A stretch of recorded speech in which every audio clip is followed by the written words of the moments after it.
Hello friends, welcome to trading edge. So Nifty bank Nifty ने last week कैसा move किया and next week का हमारा क्या प्लानिंग होगा वो एक बार डिस्कस कर लेते हैं, ठीक है, हमारे वीकली एनालिसिस वीडियो में।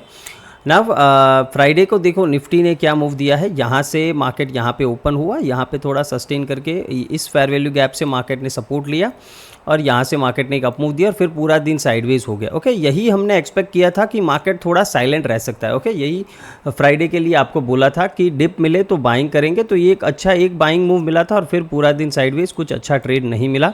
सो नाउ नेक्स्ट वीक के लिए, और देखो सैटरडे को तो वैसे भी मैंने टेलीग्राम पे आपको अपडेट दिया था कि सैटरडे को मोस्ट लाइकली हम ट्रेड नहीं करेंगे बिकॉज मार्केट इसी तरह साइडवेज रहने का ही एक्सपेक्टेशन था। Okay, so now next week के लिए हम डिस्कस कर लेते हैं कि हम क्या प्लान कर सकते हैं। नाउ देखिए, लास्ट वीक हमारा डिस्कशन क्या था कि मार्केट यहाँ से नीचे ही जाना चाहिए और इस टारगेट तो 780 तक आना चाहिए। ओके, 780 तक हमने एक्सपेक्ट किया था, बट मार्केट ने क्या किया, मार्केट 820 से ही रिटर्न हो गया।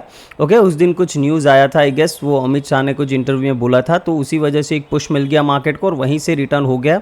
हमारा टारगेट 40 पॉइंट से हमारा टारगेट रह गया था।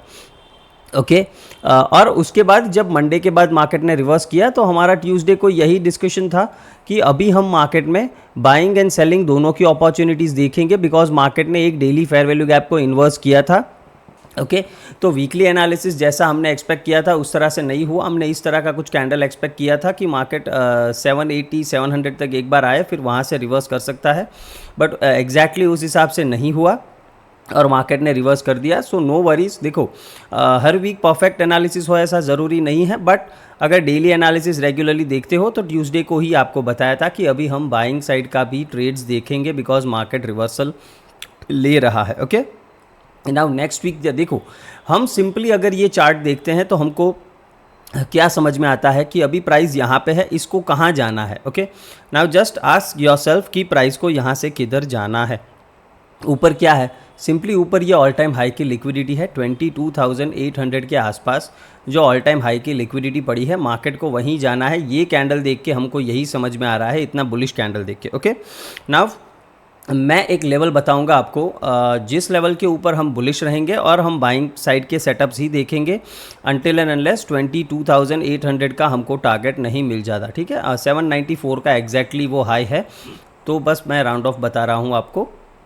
तो वहीं तक का हमारा टारगेट नेक्स्ट वीक में होना चाहिए। बट देखो अभी क्या है कि इलेक्शन रिजल्ट्स अभी 4 जून को आने वाले हैं। ओके, और अभी उससे पहले का हमारा लास्ट 2 वीक्स है। तो इस 2 वीक्स में मैं आपको बस यही बताऊंगा कि अगर आप लोग नए ट्रेडर्स हो, okay, if you are a new trader in this market, then आपको ये 2 वीक मैं बोलूँगा अवॉइड करो मार्केट में, बिकॉज वाइल्ड मोमेंटम मार्केट में इस तरह का कुछ भी आ सकता है। Okay, that is totally possible that इस तरह के वाइल्ड मूव मार्केट में आए। तो अगर आप नए ट्रेडर हो तो मैं आपको सिंपली यही बताऊंगा कि आप अवॉइड करें। इफ़ आप ट्रेड करते हो, 2-3 साल से आपको थोड़ा एक्सपीरियंस है ट्रेडिंग का, देन आप अपनी क्वांटिटी साइज़ बहुत ही कम करके ट्रेड करो। जो आपकी क्वांटिटी है, ओके, उसको सिर्फ 20% करके आप ट्रेडिंग करो, और वो भी हेज करके करना है। ओके, हेज करके करना है। उसी तरह से ये आपको बेनिफिट होगा बिकॉज अगर मार्केट में कोई वाइल्ड मूव्स आते हैं तो आपको डेफिनेटली अगर हेज होगा तो आपको बहुत ही फ़ायदा होगा। सो आपको यही एक्सपेक्ट करना है मार्केट से कि मार्केट देखो यहाँ पे बुलिश दिख रहा है। ओके, बट हो सकता है मार्केट यहाँ पे ऐसी एक और रेड कैंडल इस तरह से खड़ी कर दे, ये पॉसिबिलिटी मैं नेग्लेक्ट नहीं कर रहा हूँ। देखो सिर्फ और सिर्फ अगर ये नॉर्मल मार्केट होता और अगर इलेक्शंस नहीं होते, ओके, इलेक्शंस अगर नहीं होते, उनका रिजल्ट्स वगैरह नहीं होता, तो मैं डेफिनेटली सिर्फ और सिर्फ बाइंग के सेटअप्स देखता और ये टारगेट के लिए बैठता। बट अभी इलेक्शंस है, मार्केट में सेंटीमेंट्स ट्रेड होंगे, तो उसी वजह से मैं कोई भी पॉसिबिलिटी अभी यहाँ पे इग्नोर नहीं कर रहा हूँ। अदरवाइज़ टेक्निकली हमारा टारगेट ये डेफिनेटली है। ओके, इसमें कोई दो राहें नहीं है। बट अगर इलेक्शन और ये सब न्यूज़ वगैरह की बात करें तो उसमें मार्केट कुछ भी कर सकता है, इसीलिए आपको दोनों साइड के लिए रेडी रहना है, हेज करके चलना है। देखो आप हेज कैसे कर सकते हो, सिंपल सा एक एग्जांपल देता हूँ। अगर मान लेते हैं कि आपको लगता है कि निफ्टी यहाँ से हमें बाइंग का ट्रेड करना है और हम कॉल साइड की पोजीशन ले रहे हैं, ठीक है, मान लेते हैं हम 22,500 का कॉल अभी आपको मान लेते हैं 200 रुपीज़ पे मिल रहा है। ओके, तो आप क्या कर सकते हो, सिंपल है, अब आप ऊपर कोई भी 70-80 रुपये का जो कॉल है, ठीक है, 70-80 रुपये का कॉल है, उसको आप शॉर्ट कर दीजिए। ओके, उसको आप शॉर्ट कर दीजिए। इससे क्या होगा कि अगर देखो आप ऑप्शन बाइंग कर रहे हो तो पूरे का पूरा अगर आपको ये मार्केट आपके अगेंस्ट चलेगा तो हो सकता है आपका पूरे का पूरा ये ज़ीरो हो जाए। ओके, तो इससे अच्छा है कि आपको कम लॉस होगा। इसमें होगा कि अगर मार्केट नीचे जाएगा तो ये 70-80 पॉइंट्स आपको मिल जाएंगे, तो इसमें से आपको कुछ ना कुछ मिल जाएगा। तो इस तरह से आप हेजिंग प्लान कर सकते हो। बेटर है कि पूरा नेकेड लेके पूरा जाओ, इससे बेटर है कि आप कुछ हेजिंग कर लो। ओके, इस तरह से आप हेजिंग कर सकते हो। और बाकी इलेक्शन को कैसे ट्रेड करना है, हम उसमें किस तरह से पैसा बना सकते हैं, उसका मैं आपको नेक्स्ट वीक या तो डेडिकेटेड वीडियो बना दूंगा या फिर नेक्स्ट वीकली एनालिसिस में हम लोग डिस्कस कर लेंगे कि इलेक्शन में हम कौन सी स्ट्रेटेजी अप्लाई कर सकते हैं। ठीक है, उस पर पूरा डिटेल वीडियो अलग से बनाऊंगा। बट अभी अगर आप ट्रेड कर रहे हो देन प्लीज़ टेक केयर और हेज करके आपको जाना है ना। वीकली पे हमें डेफिनेटली यही टारगेट दिख रहा है। डेली पे आ जाते हैं, उस पर देखते हैं। देखो निफ्टी एकदम बुलिश हो गया है, ठीक है, पूरा ये जो फॉल था उसके 50% के ऊपर ये सस्टेन कर रहा है, तो डेफिनेटली ये एक स्ट्रेंथ दिखा रहा है मार्केट में। ओके, नाउ इस लेग में अगर आप देखो निफ्टी का ये जो लेग है, इस लेग में आपको कहीं पे भी फेयर वैल्यू गैप्स जो अनमिटिगेटेड नहीं है, यहाँ पे एक छोटा सा था, ये मिटिगेट हो चुका है। ओके, और यहाँ पे एक छोटा सा फेयर वैल्यू गैप दिख रहा है, हो सकता है मार्केट यहाँ तक आए फिर यहाँ से ऊपर जाए। एक ये फेयर वैल्यू गैप के अलावा और कुछ एफवीजी यहाँ पे है नहीं, सिंपल है। और अगर आईएफवीजी की बात करें तो वो यहाँ पे एक आईएफवीजी डेफिनेटली दिख रही है, बट इसको भी मार्केट ने मिटिगेट कर लिया है, तो ये भी हमारे अभी किसी काम का है नहीं। इसको देखें तो यहाँ पे एक आईएफवीजी डेफिनेटली है। ओके, और ये कौन सा लेवल है वो लेवल भी देख लेते हैं एक बार। ये है समवेयर अराउंड 400 से लेके 370 का एरिया है, तो हो सकता है यहाँ से मार्केट एक डिप दे 400 से लेके 370 तक, और यहाँ से उठ जाए, ये टोटली एक पॉसिबिलिटी है। ओके, तो ट्रेड किस तरह से करना है, देखो डेली भी बुलिश लग रहा है, इसमें भी कोई नेगेटिविटी अभी नहीं दिख रहा है। ये मतलब इतना बुलिश भी नहीं है और इतना बियरिश भी नहीं है, बिकॉज ये एक स्ट्रेट मूव में ऊपर गया है। ठीक है, नीचे थोड़े बहुत पुल बैक्स मार्केट ने इंट्राडे में दिए हैं, बट डेली बेसिस पे देखो तो इस तरह का कोई मूव नहीं बना है कि एक दो कैंडल मार्केट ने नीचे किया फिर ऊपर मूव किया, तो ऐसा प्राइस एक्शन नहीं बना है। सो थोड़ा डाइसी मुझे लग रहा है, बिकॉज मार्केट में अभी जो इलेक्शन का रिजल्ट्स वगैरह है उसकी वजह से मुझे थोड़ा ये डाइसी लग रहा है ना। 4 आवर के चार्ट में आते हैं। 4 आवर के चार्ट में आप देखो तो 350-330 के एरिया पे ये एक फेयर वैल्यू गैप है, तो मेरा एक्सपेक्टेशन ये है कि मार्केट पहले इधर टैप करे फिर यहाँ से ऊपर जाए और ये लिक्विडिटी ले।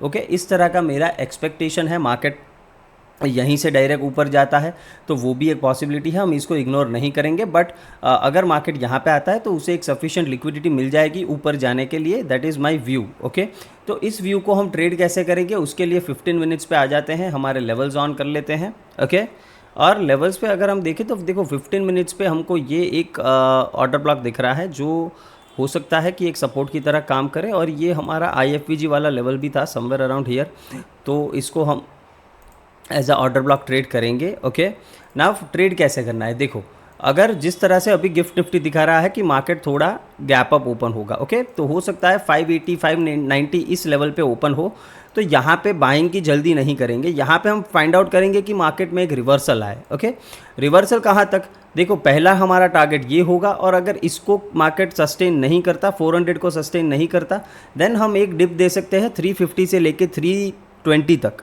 ओके, इस एरिया तक डिप दे सकते हैं और फिर यहाँ से एक बाइंग आ सकता है या फिर यहाँ से एक बाइंग आ सकता है, दोनों देखो यहाँ तक देखना पड़ेगा। तो अगर गैप अप ओपन होता है, आपका पहली प्रायोरिटी होना चाहिए कि आप सेलिंग में जाएं। ओके, कब तक हम ये प्रायोरिटी रखेंगे, जब तक मार्केट 620 के ऊपर नहीं सस्टेन करता। 620 के ऊपर एक प्राइस एक्शन ऐसा बना दिया, देन निफ्टी जा सकता है 22,720 एंड देन 800 हमारा ऑल टाइम हाई, ये दोनों टारगेट्स मिल सकते हैं। तो मान लेते हैं कि अगर गैप अप ओपन हुआ और मार्केट यहाँ से रिजेक्ट नहीं करता, यहीं पे सस्टेन करके 620 के ऊपर निकल जाता है, देन हम एक बाइंग का ट्रेड डेफिनेटली इनिशिएट करेंगे, यहीं से कर लेंगे। और फिर टारगेट्स बताए आपको 720 एंड 800 के टारगेट्स आपको देखने को मिल सकते हैं डेफिनेटली। ओके, ऐसा नहीं करता, मार्केट रिजेक्ट करता है तो यहीं से आपको शॉर्ट जाना है। आप अपना फर्स्ट टारगेट रखेंगे ये वाला जोन, 420 वाला जोन, अगर इसको सस्टेन नहीं करता देन 350 330 तक ये आ सकता है और यहाँ से बाउंस कर सकता है। तो दोनों ही जगह पे फिर अगर देखो यहाँ पे आते हो तो आपको मोस्ट ऑफली अपनी पोजीशन बुक करके एसएल को ट्रेल कर लेना है। अगर यहीं से बाउंस मिल जाता है देन यहाँ से आप बाइंग करोगे, ओके। और यहाँ से अगर बाउंस नहीं मिलता, मार्केट यहाँ तक आता है, तो फिर हम यहाँ से बाइंग का करेंगे इनिशिएट। और यहाँ से बाइंग या यहाँ से कहीं से भी बाइंग मिलता है वो एक बेस्ट अपॉर्चुनिटी होगी। आप पोजिशनली भी यहाँ से लॉन्ग जा सकते हो for target of all time high, और यहाँ से भी जा सकते हो, there is no worry about it, okay.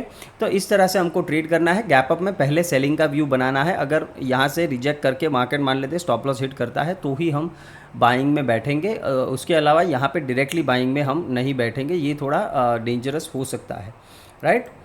अभी बात कर लेते हैं बैंक निफ्टी की। देखो बैंक निफ्टी भी बुलिश दिख रहा है बट इतना बुलिश नहीं है जितना निफ्टी है, ओके। बैंक निफ्टी की अगर बात करें तो ये को यहाँ पे एक वीकली चार्ट पे ये फेयर वैल्यू गैप भी बना है। तो बैंक निफ्टी में बुलिश कब होना है, जब 48,350 के ऊपर मार्केट सस्टेन करने लगे, तब आपको ऊपर के टारगेट देखने को मिलेंगे। हो सकता है हम यहाँ तक या ऑल टाइम हाई तक जाएं। देखो मेरा मानना है कि अगर इस लेवल को बैंक निफ्टी ने सस्टेन कर लिया देन मोस्ट लाइकली हम ऑल टाइम हाई 50,000 और 51,000 तक भी जा सकते हैं। हम 51,000 तक भी फिर बैंक निफ्टी में टारगेट्स ऊपर के देख सकते हैं। बट इसको मार्केट को सस्टेन करना होगा। 48,350 के ऊपर अगर ये सस्टेन कर गया देन हम एक्सपेक्ट कर सकते हैं, ओके। इसके ऊपर एक बड़ा रेजिस्टेंस है 48,750 के ऊपर, ओके। 350 से अगर निकल गया तो ये 750 तो आ जाएगा। 750 के ऊपर सस्टेन कर गया देन हम ये ऑल टाइम हाई, और फिर उसके बाद 51,000 का व्यू बना रहा है। ये वीकली चार्ट की बात है, तो ये एक वीक की बात नहीं है, ये चीज़ समझना है, ओके। इसको 2-3-4 वीक लग सकते हैं। तो बैंक निफ्टी इतना बुलिश नहीं है। और अगर HDFC का चार्ट मैं आपको दिखाऊं तो ये भी देखो, वीकली चार्ट अगर हम इसका देखते हैं HDFC का, तो ये भी इतना मुझे स्ट्रॉन्ग नहीं लग रहा है, ओके। हो सकता है हम यहाँ पे थोड़ा कंसोलिडेट करें फिर ऊपर जाए। इसमें स्ट्रेंथ आएगी 1480 के ऊपर। अगर 1480 के ऊपर अगर ये सस्टेन करना स्टार्ट कर देता है, एक वीकली क्लोजिंग मिल जाता है, देन हम यहाँ से वापस से एक अप मूव देख सकते हैं HDFC में। बाकी सारे बैंक्स ठीक ठाक है। देखो एक्सिस देखो तो ये भी ब्रेकआउट दे सकता है यहाँ से। ICICI भी यहाँ पे कंसोलिडेट कर रहा है, SBI भी कंसोलिडेट कर रहा है, तो इनमें दिक्कत नहीं है। दिक्कत थोड़ी HDFC में है। बट अगर ये भी अगर अच्छा परफॉर्म करेगा तो ये भी बैंक निफ्टी को ऊपर लेके जा सकते हैं। ऐसा ज़रूरी नहीं है कि सिर्फ HDFC बैंक पे ये बैंक निफ्टी चले, ओके। इसका हैवी वेटेज है डेफिनेटली, बट हो सकता है ये यहाँ पे कंसोलिडेट करे और फिर हमको एक अप मूव दिखाए। तब तक ये सारे बैंक्स बैंक निफ्टी को संभाल सकते हैं डेफिनेटली। नाउ बैंक निफ्टी में डेफिनेटली ये एक फेयर वैल्यू गैप दिख रहा है, ठीक है, वीकली पे, तो इसको क्रॉस करना इसके लिए ज़रूरी है। देखो डेली पे भी अगर आप देखो तो निफ्टी जितना पुल बैक नहीं आया, इसने यहाँ पे बेस बनाया है बट इतना शार्प अप मूव नहीं आया है इसमें। तो इसमें सिंपली जो 350 का लेवल बताया है उसके ऊपर इसमें एक अच्छा बाइंग का मोमेंटम आ सकता है 650-750 लेवल्स तक, और फिर उसके बाद देखना पड़ेगा बैंक निफ्टी वहाँ से डिप लेता है, सीधा ऊपर जाता है, ये भी पॉसिबिलिटी इसमें है। 4 आवर का चार्ट देखते हैं, इसमें भी सेम है, एक बेस बनाया है। यहाँ पे देखो एक अच्छा सा ये बेस बनाया है, ओके। हो सकता है बैंक निफ्टी नीचे एक थोड़ा पहले डिप दे फिर एक ऊपर का मोमेंटम स्टार्ट करे, बिकॉज निफ्टी अगर नीचे आएगा तो बैंक निफ्टी भी हो सकता है पहले नीचे का मूव दे।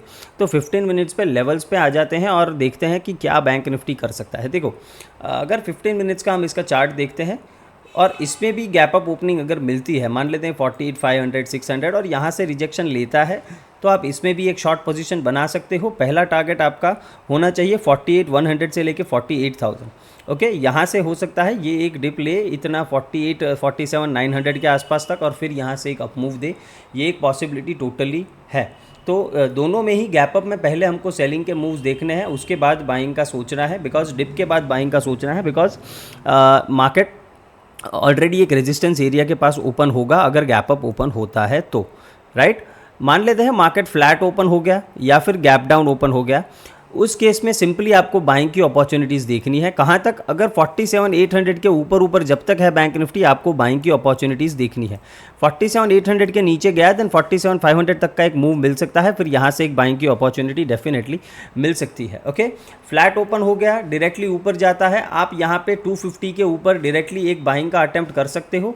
आपका टारगेट 650 होना चाहिए, ओके। अगर 250 के ऊपर बैंक निफ्टी फ्लैट ओपन होकर सस्टेन करता है तो डेफिनेटली ये चीज़ आप कर सकते हो, इसमें कोई दिक्कत नहीं होगी। और बैंक निफ्टी में एक और चीज़ है कि ये एक अच्छा सपोर्ट दिख रहा है, ओके। 100 से लेके 200, 250 ये एक अच्छा सपोर्ट दिख रहा है। तो गैप अप के बाद अगर यहाँ से भी सपोर्ट लेके ये ऊपर जाता है तो आप यहाँ पर भी बाइंग कर सकते हो in bank Nifty, because this is looking at as a good support, okay, right. और निफ्टी में देखो गैप डाउन कहीं पे भी ओपन होता है, हमारे जोन्स क्लियर है। अगर गैप डाउन ओपन होता है निफ्टी में तो इसमें भी क्लियर है, बिकॉज अभी यूएस मार्केट शाम को चालू होंगे, तो हो सकता है ये गैप अप जो हमको दिख रहा है वो पूरा निकल जाए, मार्केट फ्लैट ओपन हो जाए या गैप डाउन ही ओपन हो जाए। तो उसमें लेवल्स पे काम करना है। अगर यहीं पे डायरेक्टली मिलता है मार्केट, मान लेते हैं यहाँ पे, तो यहाँ से डेफिनेटली अगर कुछ बेस बना के ऊपर जाता है तो यहाँ से बाइंग करेंगे, और फिर अदरवाइज हम यहाँ से बाइंग करेंगे। ओके, गैप डाउन के केस में शॉर्ट मत जाना, बिकॉज फिर आपके पास कोई ज़्यादा स्पेस नहीं बचेगा नीचे जाने के लिए, बिकॉज ये एक सपोर्ट है, ये एक सपोर्ट है। तो गैप डाउन के केस में इसमें आपको निफ्टी में शॉर्ट बिल्कुल भी नहीं जाना है। ओके, बैंक निफ्टी में भी 47,800 तक आप शॉर्ट नहीं जाओगे। गैप अप के केस में शॉर्ट जा सकते हो, फ्लैट और गैप डाउन के केस में आपको शॉर्ट नहीं जाना है, उधर आपको बाइंग के मूव्स ही देखने पड़ेंगे, राइट। अभी हम मिड कैप निफ्टी की बात कर लेते हैं। देखो मिड कैप भी बहुत ही स्ट्रांग लग रहा है, यहाँ पे एकदम बढ़िया सा ब्रेकआउट दिया है इसका। तो मिड कैप डेफिनेटली एक आपको अप मूव यहाँ पे दे सकता है। तो हो सकता है कि मिड कैप यहाँ पे एक और ऐसी कैंडल बना दे, या फिर एक पॉज कैंडल बना दे। यहाँ पे हो सकता है हम एक छोटा सा पॉज कैंडल, एक डोजी जैसा कैंडल या ऐसा कुछ कैंडल यहाँ पे हम बना दें, और फिर नेक्स्ट वीक हम कुछ मूव करें, ये एक टोटली पॉसिबिलिटी है। बेस्ट प्लेस क्या होगी मिड कैप निफ्टी को बाय करने के लिए? देखो डेली चार्ट पे आते हैं, और ये एक ओवरलैपिंग फेयर वैल्यू गैप है। ये जो ग्रे बॉक्स देख रहे हो आपको राइट हैंड साइड पे लेवल्स दिख जाएंगे। तो अगर यहाँ से डिप मिलता है, मान लेते हैं मिड कैप निफ्टी में इधर तक डिप मिलता है, ये बेस्ट प्लेस होगा आपको बाइंग करने के लिए। यहाँ से आप बाइंग करके ऑल टाइम हाई वापस से टारगेट कर सकते हैं, और उसके ऊपर के भी टारगेट्स मिल सकते हैं अगर यहाँ से एक डिप मिलता है तो, राइट। अभी 15 मिनट्स पे आ जाते हैं, और उस पर मैं आपको दिखाता हूँ कि इसको आप ट्रेड कैसे करोगे। नाउ मिड कैप निफ्टी अगर गैप अप ओपन होता है, देखो उसके पास ऊपर तो कोई रेजिस्टेंस है नहीं, तो सिर्फ प्राइस एक्शन फॉलो करना पड़ेगा। अगर गैप अप ओपन होकर नीचे आता है, आप यहाँ पे शॉर्ट कर सकते हो। क्यों? बिकॉज हम चाहते हैं कि प्राइस एक बार यहाँ पे आए, ये एक इम्बैलेंस है, इसको टैप करे, फिर यहाँ से ऊपर जाए, तो ये एक बेस्ट अपॉर्चुनिटी होगी। फ्लैट ओपन हो गया, फ्लैट ओपन होकर डायरेक्टली इसको क्रॉस करता है, आप बाइंग कर सकते हो। इसके नीचे का स्टॉप लॉस लगा के आपको 70-80 पॉइंट का टारगेट ऊपर की साइड रखना चाहिए। अगर मान लेते हैं फ्लैट ओपन होकर नीचे मूव करना स्टार्ट करता है, आप शॉर्ट इधर भी जा सकते हो 300 के नीचे, ये आपका टारगेट हो जाना चाहिए। ओके, ये जो लेवल दिख रहा है आपको, ये फेयर वैल्यू गैप, इधर तक ये डेफिनेटली नीचे आ सकता है, और फिर यहाँ से ऊपर जा सकता है। गैप डाउन ओपन हो गया, मान लेते हैं यहाँ पे कहीं पे, कुछ मत करना, प्राइस को इधर आने देना, यहाँ से बाइंग का मूव ही कैच करने की कोशिश करेंगे। ओके, तो ये एक बढ़िया सा मुझे सेटअप लग रहा है। और देखो रिलायंस का अगर हम चार्ट देखें, तो रिलायंस भी अपना जो वीकली फेयर वैल्यू गैप है उसका देखो ओवरलैपिंग पार्ट को टैप किया है। यहाँ पे ये जो है इतना, ये इसका ओवरलैपिंग पार्ट है, और ये एफवीजी का 50% जो डॉटेड लाइन है वो एफवीजी का 50% है, उसको भी इसने रिस्पेक्ट किया है 2 वीक से, और वहाँ से एक बाउंस दिखाया है। तो डेफिनेटली रिलायंस भी जा रहा है अपने ऑल टाइम हाई के पास। और अगर रिलायंस में भी अगर इस तरह का सेटअप दिख रहा है, देन निफ्टी को हम ज़्यादा वीक नहीं मान सकते। ओके, हाल फिलहाल निफ्टी को हम वीक नहीं मान सकते, बाय ऑन डिप्स का ही स्ट्रैटेजी रखना होगा। तो जब तक निफ्टी 300 के ऊपर है, ओके, इस लेवल के ऊपर है, तब तक हम बाइंग के ही सेटअप देखेंगे। इसके नीचे गया तो फिर शॉर्ट्स के सेटअप देखेंगे। इसके नीचे हम टारगेट करेंगे 22,050, और फिर ये जो लो लगाया है 820 का, उसको टारगेट करेंगे। बट इसको 300 के नीचे सस्टेन करना होगा। और बैंक निफ्टी में वो जो लेवल है जिसके नीचे एग्रेसिव शॉर्ट बनेंगे, वो होगा 47,500 का ये जोन। ओके, इसके नीचे अगर ये सस्टेन करना स्टार्ट करता है, देन इसमें भी एक अच्छा खासा कट मिल सकता है। सो जो भी इंपॉर्टेंट लेवल्स है, फ्लिप लेवल्स बोलता हूँ मैं उसको, तो उसको आपको ध्यान रखना है। उसके नीचे वीकली बियरिश हो जाना है, इसके ऊपर वीकली बुलिश है। ओके, 47,500 पे हमारा पूरा वीक का व्यू बुलिश है। इसके नीचे जाते हैं तो हम हमारा व्यू चेंज करके बियरिश कर लेंगे, बिकॉज ऑल ओवर अगर हम चार्ट देखते हैं वीकली डेली, तो वो स्ट्रॉन्ग दिख रहे हैं। निफ्टी के ज़्यादा स्ट्रॉन्ग है, बैंक निफ्टी के उतने स्ट्रॉन्ग नहीं है। तो दोनों का प्राइस एक्शन कंबाइन करके आपको ट्रेड करना चाहिए। ओके, और मैं एक स्टॉक की बात करूं, देखो ये एक क्लीन साइंस करके एक स्टॉक है, और ये हमारे वीकली स्कैनर में आया था। जो हमारा वीकली स्विंग ट्रेडिंग का सेटअप है, उसका वीडियो नहीं देखा तो जाके देख लेना है। स्विंग ट्रेडिंग वीकली सर्च करना हमारे चैनल पे, आपको ये वीडियो मिल जाएगा। तो एक बढ़िया सा सेटअप यहाँ पे दिख रहा है। इस बॉक्स के ब्रेकआउट के बाद आपको एक अच्छी रैली एटलीस्ट 1800-1900 तक देखने को मिल सकती है। तो इस स्टॉक को आप ट्रैक कर सकते हो। This is a beautiful stock. Okay, तो होप आपको वीकली एनालिसिस पसंद आया है। वीडियो को लाइक, शेयर एंड सब्सक्राइब ज़रूर करना है। Thank you friends.